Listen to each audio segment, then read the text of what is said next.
Always a pleasure for pizza. It's my honor this afternoon to introduce our speaker, Dr. Michael Vorenberg of Brown University's History Department.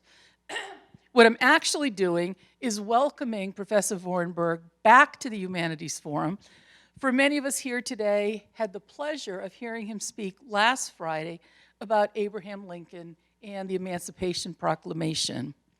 A noted scholar in the field, Professor Vorenberg graciously agreed to return to us this week for a screening of the 2012 Spielberg film, Lincoln, and a discussion afterward with pizza again. Dr. Vorenberg teaches courses on American legal history and the Civil War and Reconstruction. He speaks widely on such topics as constitutional history, Abraham Lincoln, the Civil War, and emancipation. He was a member of Brown's Steering Committee on Slavery and Justice from 2004 to 2007, and he has received the university's McLaughlin Prize for teaching and the Romer Prize for advising. Dr. Vorenberg's first book, Final Freedom, the Civil War, the Abolition of Slavery, and the 13th Amendment, was published by Cambridge University Press in 2001. It was a finalist for the Lincoln Prize, and of special note today, was used liberally for Steven Spielberg's film we're about to see. He is also the author of the Emancipation Proclamation, A Brief History with Documents. He has also published numerous essays and articles on topics ranging from Lincoln's plans for the colonization of African Americans to the meaning of rights and privileges under the 14th Amendment. Currently, he's working on not one but two books. The first about the ending of the Civil War, and another on the impact of the Civil War on American citizenship. Please join me in welcoming Dr. Vorenberg back to the podium.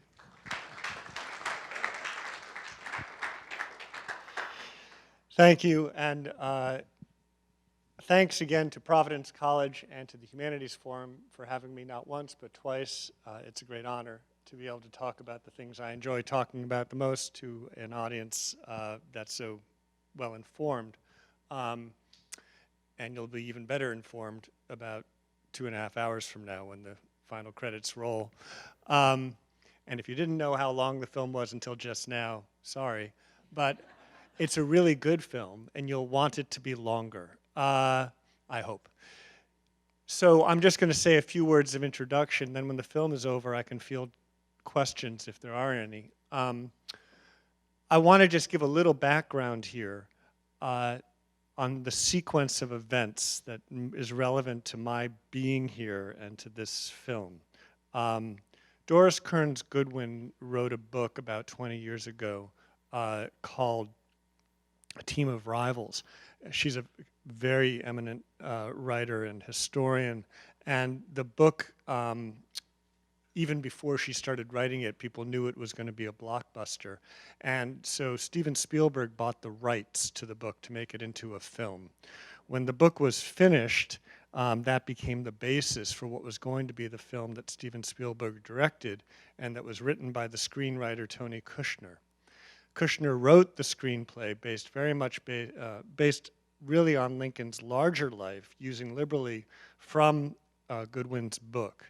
Then Spielberg saw the script and said, this is too much, it's too broad. We need to focus, it's going to be better if we focus narrowly on one episode of his life. And Kushner agreed, and so they focused on this short period, which is about what you'll see, the passage of the amendment abolishing slavery. Now that period is covered only by about 8 or so pages in the Goodwin book.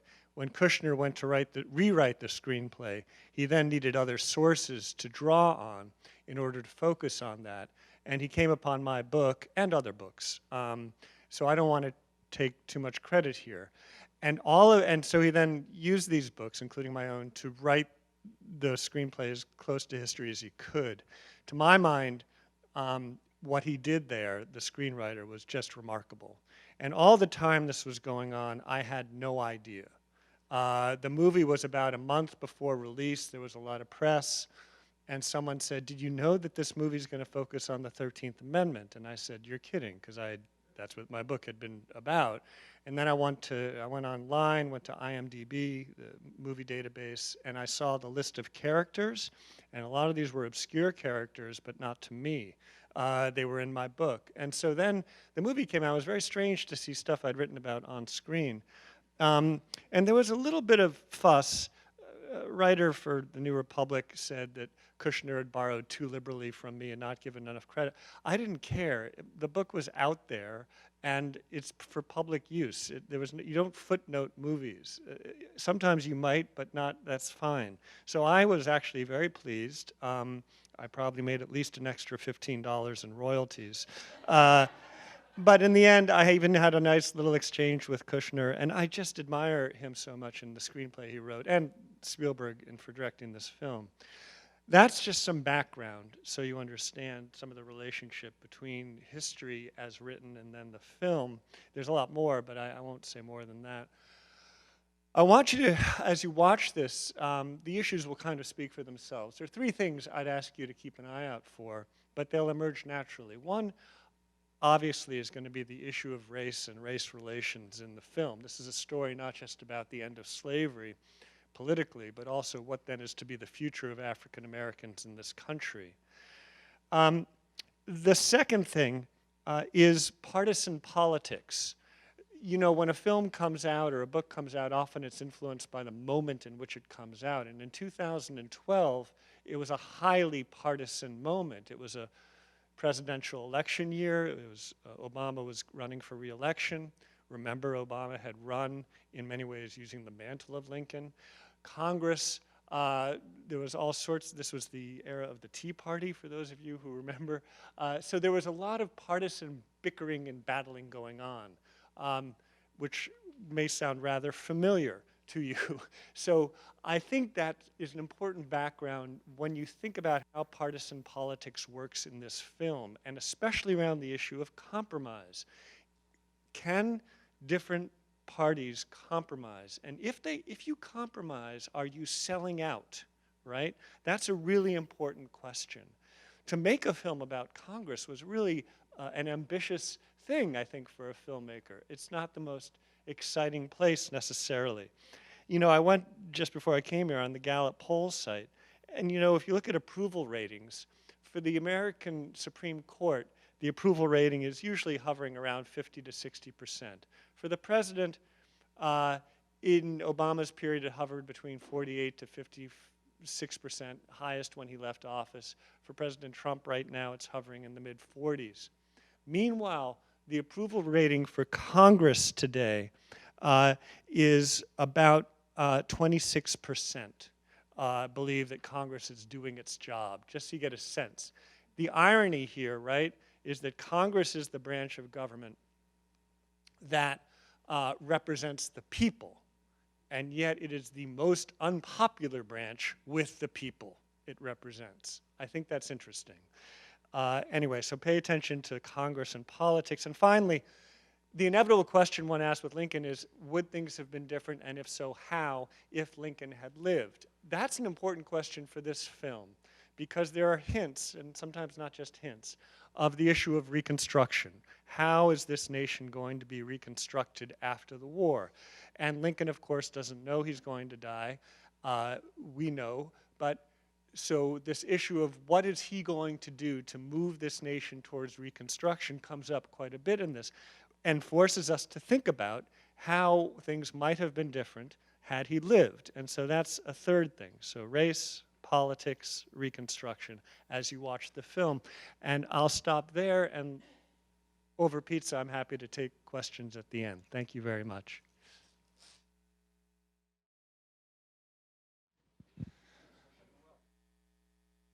Okay, everyone. I hope you all enjoyed the film. I would like just to remind you all that we're going to tape just the discussion period. Sorry, Frank. We're going to tape the discussion period, and so let me or Dr. Breen or somebody let's pass the mic around for the questions for Professor Vorenberg, if you would. So just be patient as we sort of get it to you. And without further ado, and I know we're all, I think everybody had a chance, I'll bring Professor Vorenberg back. And It's our tradition to take questions from students first, if there's a student question.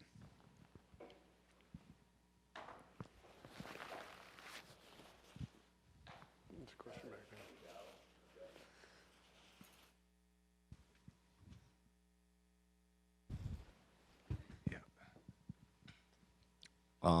As for the parties, like the Republican and Democratic parties, at what point in history did they like switch? Because in the movie, I feel like the Republican Party would be more democratic today, Yeah. and I just don't understand when in history that happened. So it's a really good question. And actually right now, quite often, you'll hear people, Republicans, reminding the country that Abraham Lincoln was a Republican. If you know the name Dinesh D'Souza, who's been around for a long time, has really been hammering this point home, that there never was a switch, that the Republican Party of Lincoln is still the Republican Party. So it's interesting that your question, which I think is a good question, I'm going to give an answer to, because there has been a switch. Even on that most fundamental, basic kind of thing of history, we can't get agreement today among all people. Historians certainly know that there was a switch. The switch happened over a series of stages, and the last sort of hammer, last nail in the, it's the wrong metaphor, but the last piece of this switch is with FDR and the Republican and the Democratic Party. The New Deal order, as it's called, which is sort of the final switch, but it's actually been happening for decades before then, by which the Democratic Party, which had been mostly a party of urban over rural, and on the race issue had been quite conservative, has by the 1930s become the party that is both urban, but now with an urban, much more working class, and still with a rural base in the South, which is terrifically important. Because you see the rural base in the South that was African American, that had been Republican in the period after Lincoln. That's what Franklin Delano Roosevelt could now claim, that constituency. And so for African Americans who had counted themselves Republicans in the era of Lincoln and after, they now are going to be Democrats. And that's sort of the final piece of the switch. But that process isn't done, of course, because then you say, wait a second, isn't the Southern white certainly Republican? So then that's another story that involves the Reagan era and the 80s. And actually even before that is the process by which the Reagan era is the solidification of the Southern whites into the Republican Party, started under Nixon. So then the switch has come full circle, where the white pro-slavery people in the era of Lincoln certainly would have been Democrats, with a smattering of Whigs, but the Whig Party eventually is going to die. And then, as we have it today, they are Republicans. The party system has undergone a series of massive shifts, and to suggest that the parties are pretty much the same as they were is not true. So key points of change, 1890s, which I won't get into. That involves the progressives. 1930s is another one, and then the sort of 70s to 80s, final. Other questions or comments about the movie?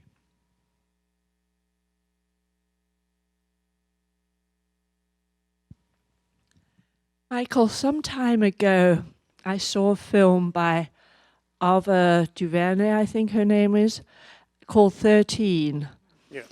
And it worried me. I was sort of catching it just in passing as he spoke of the, or whoever it was on the film, speaking of the 13th Amendment, unless he be accused and convicted of a crime. And the film 13 left me quite appalled with what had happened as a result of the 13th Amendment. Would you mind speaking to that a little bit? Sure. And last week I mentioned it rather quickly. The only time you hear the text of the 13th Amendment in the film is at the very end when it was read by, of all people, an African-American woman who you are not introduced to until the very end of the film. And I'll say more about her if you want. But to have the words coming out of her mouth, that was definitely a deliberate choice because the words are words of freedom, right? But now, that's 2012 when the film comes out, right? And then after 2012, a series of things get a lot of public attention. I would say the first of which is Michelle Alexander's book, which is about, I mean, it's not the first book, but it's certainly the most famous book to talk about the racialization of the prison population and to root that in a number of features, one of which is the exception clause in the 13th, that you could still have involuntary servitude as punishment for a crime. And that, of course, is then used to have a convict lease system, a convict labor system, and ultimately can help authorize the racialized incarceration system. Ava DuVernay, I've just mispronounced her name, sorry, I think, then takes Michelle Alexander's book, I think that really was the best inspiration for her, and makes it into the documentary 13 that begins with that reading of the clause, not the whole amendment, but that clause. And that's the last we hear of the amendment in it, because then it goes on to where we are today.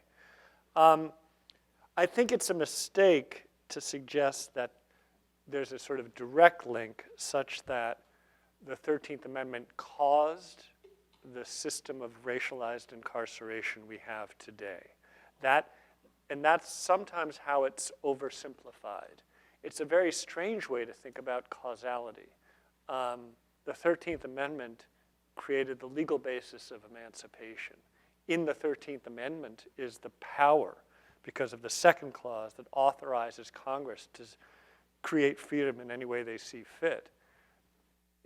There's the power there to create civil rights measures that would actually create equal justice measures of the sort that would help mitigate the racialization of the prison population. Nonetheless, that exception clause is there and was used in the early days during and after Reconstruction to slavery by another name, as one historian called it. Things like convict lease system, peonage, which is a specific form of labor following from debt, so it's debt slavery. So yeah, all these things are there, but they're not caused by the 13th Amendment. They were there well before the 13th Amendment. So the language of you can be in a state of involuntary servitude because of a crime, that's very old. That goes back to England early on, is carried into this country through all sorts of facts like forced labor, both of all races. It becomes part of the Northwest Ordinance, a law passed in 1787, and that language is taken verbatim and put into the 13th Amendment. Because that measure, not because of the clause, but because if you were going to have an anti-slavery measure, you always used the language of the Northwest Ordinance. It was kind of a tradition. I have a lot more I could say about that, but one thing you may be wondering is, well, look, at the moment when that language, that exception language was there, allowing slavery to continue, didn't people say something? Didn't they complain? And I looked for that hard when I did my research, and I found very little. I don't think they had the full appreciation of what was going to happen. Within months, they understood exactly what was going to happen. But Charles Sumner, who's represented very briefly in the film, he saw it coming. He was worried about that language. He had an alternative language that didn't have that clause. And he was worried that you should allow slavery to exist under any circumstance, right? That if you allow any loophole, right, someone's going to use it. If I had a Frank here for a sec, and just follow up, because we read your piece on in Civil War on the film, and I want you to reflect on the choice to have the 13th Amendment read by Stephen's mistress, as I think your term for it was the absurd in the thing, but I think that there's it's obviously artistically important, and here we are as historians and thinking about this. This is a powerful moment, Yeah. and so I just want you to reflect on that, if you would, for a sec. Yeah, when I first saw the movie, when it came out, I was really, obviously there were liberties taken all over the place, and that's fine, it's Hollywood. And if you take certain liberties, that's okay if you sort of keep to the spirit of things. But I puzzled then, and still don't quite get at now, a number of things. So, look, the absurdity is at a number of levels. The original engrossed bill would never have left the Chamber of Commerce. The Chamber of Commerce, the Chamber of Congress. And that just isn't going to happen, right? Then, okay, now Thaddeus Stevens goes back to his house, and we, for the first time, meet his, this is all so deliberate, so tricky of the filmmaker, because we're introduced to this woman. We know nothing about her. She's never given a name. And of course, we think, oh, he has, a housekeeper. And then we stick them in bed together. And at that moment, when the shot shows them in bed together, the audience around me, most of whom were white, there was a gasp, which is exactly what the filmmaker was going for, was to sort of unsettle you. And fine, you want to unsettle us, fine, but it's kind of a cheap trick from a filmmaker who was so careful about so many other things in this film, including like getting the wallpaper right in every scene. And I mean that, they did that. And it also offended me. What really offended me is like, okay, there really is an interesting story here. Thaddeus Stevens had, and it really, to call it an affair is a problem. He had a deep friendship with Lydia Smith for many years. That's the woman. That is her name. And people knew about it. He got attacked for having her as a mistress.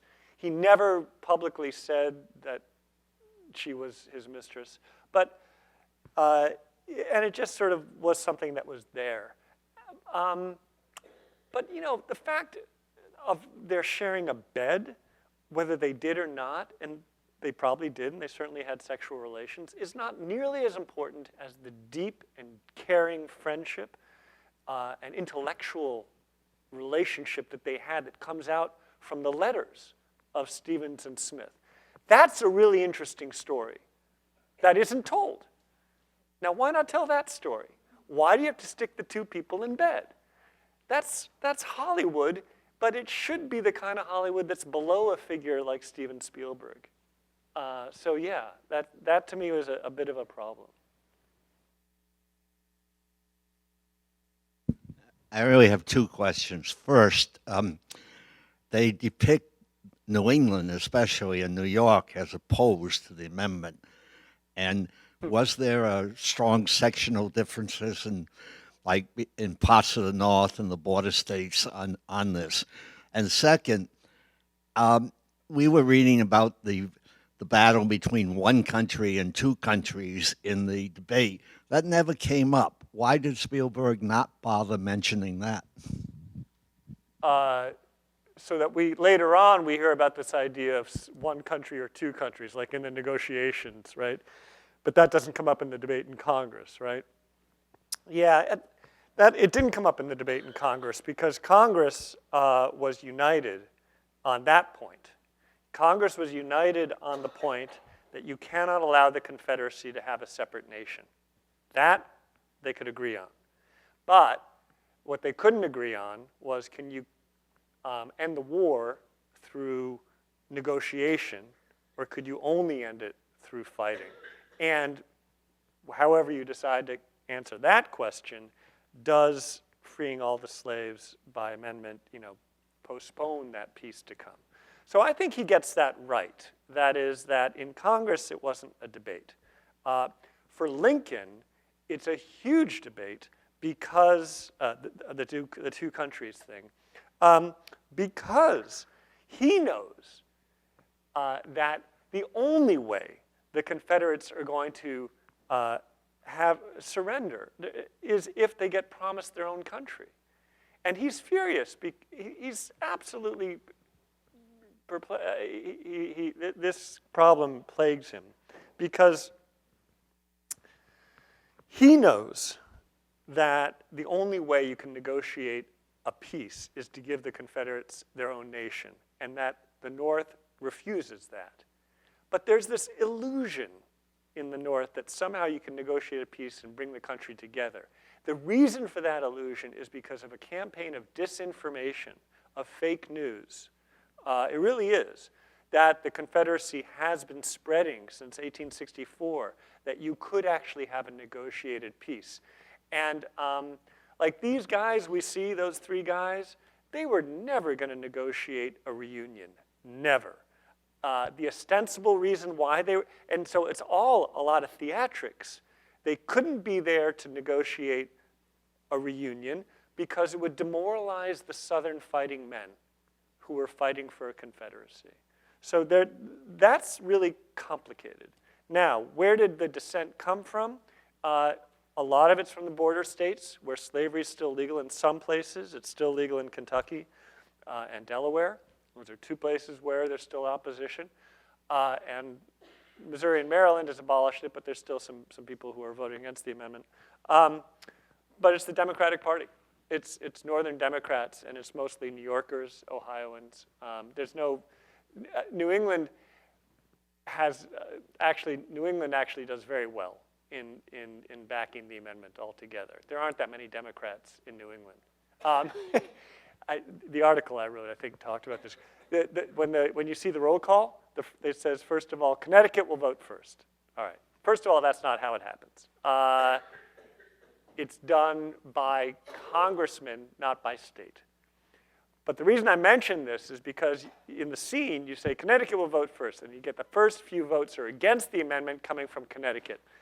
At that point, so then in reaction to the film, the governor of Connecticut, in 2012, is furious because the Connecticut delegation all voted for the amendment. And so he wants a revision of the film. He writes this public letter to Spielberg that says, you have to change it and get it right. Look, before this film goes to DVD, make the change, which sort of cracked me up. Like this, you could imagine sort of that this could be done for every film based on history, that before it goes to DVD, we can sort of fix things, right? Obviously, they didn't fix it before it went to DVD. So there were liberties taken. Why were those liberties taken? Was to hammer a point home, which I actually like, which is that there were Northerners who voted against the amendment. How do we get our heads around the idea that in the North, all of the states had abolished slavery? If they've abolished slavery, why would they ever vote against this amendment? And the answer is, you sort of get a sense, which is fear of what comes next, among other things. That scene in the movie in the courthouse when they're all voting. Yeah. Kind of like that very dramatic long pause by that one guy and everything. I was wondering, do we have factual evidence that happened, or is that just purely like theatrical for the movie? Most of it's theatrical.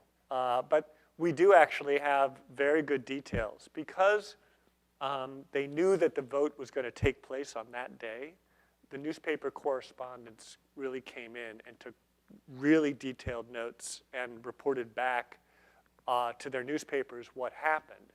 So that was great for me when I was writing the book, that I had such great detail. So I knew I knew that when someone said something, if there was a big reaction to it, the newspapers talked about that. So when Fernando Wood makes his speech and people boo him or whatever, I've got that. But no, when Yeaman speaks, that it's George Yeaman, there's a big pause, and then he whispers, can't really be heard. No, he was heard just fine. But there was the drama at the end where people are celebrating and stuff. That's for real. They couldn't restore order in the House of Representatives because they actually had other business to attend to. And so they couldn't restore order, and so someone moved to adjourn the House, and they adjourned, and that was it for the day because they realized they couldn't go on. And yeah, so that part is accurate. In fact, there's a sketch in Harper's Ferry of this celebration going on. There's some people over here.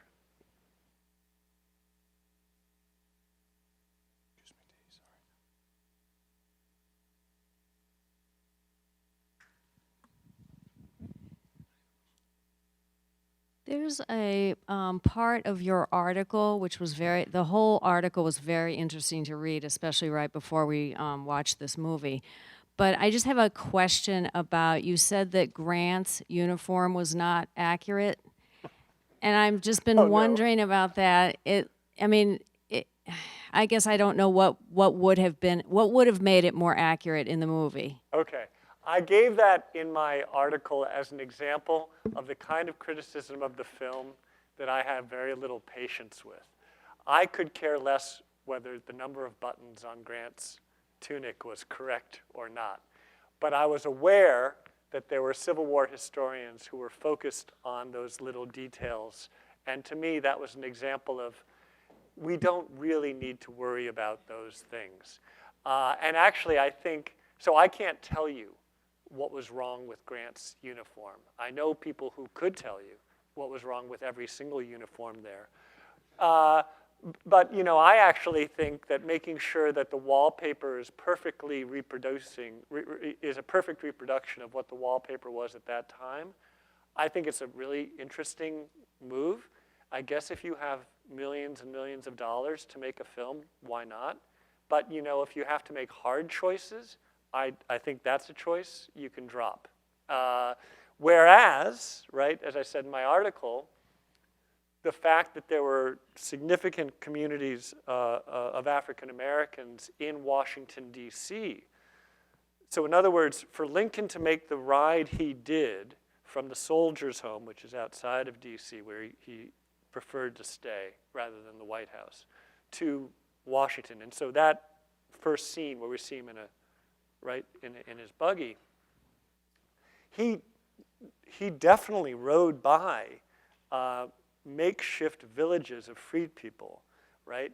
So the choice not to show that. I mean, if you really want to be true to history, why not show that? So certain choices are made and said, so we're really true to history. Well, actually, there's always more you can be doing to be true to history, and there are always choices made. You can never be fully. So yeah, the Grant uniform thing I sort of meant to be sort of tongue-in-cheek. I really didn't care too much about whether the buttons are right or wrong. I'd like to ask a question about religion at the end of the film. Those last 10, even maybe more than 10 minutes, really invite you to imagine what might have happened had Lincoln not been assassinated. Yeah. And there are lots of interest. Reconstruction is there, some very interesting things happening. But I was struck by, and I wasn't expecting, the conversation in the carriage about traveling to the Holy Land and Jerusalem. And that, too, seems to me a very peculiarly conscious choice on the part of the screenwriter and then Spielberg. It's a reminder, first of all, that it's Good Friday and he's going to a play, and that seems a little awkward, and then it's sort of balanced by this gesture towards pilgrimage in some fashion. So I'm not sure what to make of all that, and I don't know if you've thought about this, but I'd enjoy hearing some, maybe a response to those choices at the end. I've thought about this a lot. I don't have any single opinion on it. Let us recall the beginning of the film with, of course, the sequence with Lincoln talking to soldiers, right, the setup.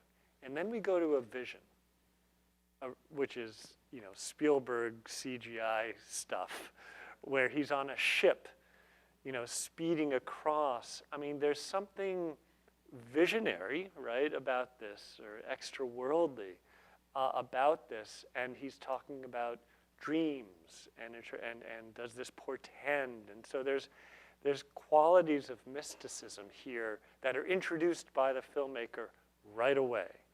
And then only really at the end do we sort of come back to ideas, but now we're talking about God, and in all sorts of ways. Yeah, so, it's interesting. I hadn't really thought about that, because Spielberg chooses to include that scene where Lincoln's talking to Mary and thinking about what happens next. Do they go on a trip, right? Now, that's, a lot of people have puzzled out how did Lincoln's last day go? And I mean minute by minute. They've really tried to map this out. But if you had cut that scene from the film, it wouldn't necessarily have harmed the film. So therefore, his decision to include it, I think, is greatly meaningful. I think he had a personal interest in, had Lincoln lived, what would he have done next, both politically, but even in the most sort of basic way, where would he have gone? And that's something a lot of people talked about, because we have one account that says Lincoln said, he's going to take a vacation. They wouldn't have called it a vacation, but he was going to take a trip to the west, the far west. He always wanted to see California. He always wanted to see the Pacific. But then there's another account that says he wanted to see the Holy Land. Now that line about, I want to see Jerusalem, where David and Solomon walked, that's invention. That is, I've never seen that in the sources. But certainly I've seen Lincoln's desire to go to the Holy Land as making sense. And it's on Good Friday when he's killed, and he's not in church. And that's a point made. So that actually, I think, sort of cleverly captures, Lincoln's relationship of a sort to the Bible and to religion, because he was less interested in worship than he was in the Bible as a source of moral stories and of moral exemplars, right? And I think for him, that's what Jerusalem was, a place to go to think about moral exemplars. But it's also really interesting, right? Spielberg says, David, Solomon, no Jesus, right? And so if one goes to the Holy Land at that time, which was very common as a trip, you're also going to think about the Christian sites of where Jesus was. And you may want to go to Bethlehem and so forth. Lincoln never speaks about Jesus in those ways. If he talks about the Holy Land, but he never talks about thinking about where Jesus was. And so that's also part of that. And so I think the filmmaker gets that right too, in why, had Lincoln gone to the Holy Land, what would have been on his to-do list, I guess, to put it that way. Yeah. So we've come to the end of our formal time together. I'd like to just make a couple announcements. If there are a few students left. If any of you would like to take an extra pizza or two, you're welcome to do that. Feel free to take it back to the dorm or apartment or wherever. And also, please feel free to stay for a few minutes to continue the conversation with our guest. Thank you all so much for coming, and let's thank Professor Vorenberg. Thank you all for having me back. Thank you.